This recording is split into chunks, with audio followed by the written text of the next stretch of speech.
Rumor has it Tekashi 6ix9ine will be released from prison this week.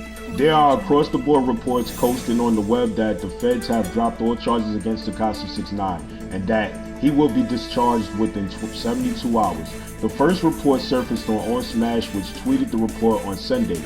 What we cannot deny is that Tekashi will be returning to court on Wednesday for the condemning hearing, in which he is looking at a minimum of 47 years in prison for the violations he has conceded for. Prosecutors are requesting the rapper be released from prison. As indicated by reports, they are now anticipating dropping the one gun charge against him.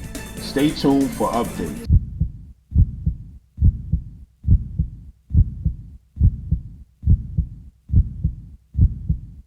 Sharp, it's Don Vito from the B139. What up, y'all? This is Doc, the B139. Y'all know what it is. The B139, rocking with the greatest. Vibing with your favorite.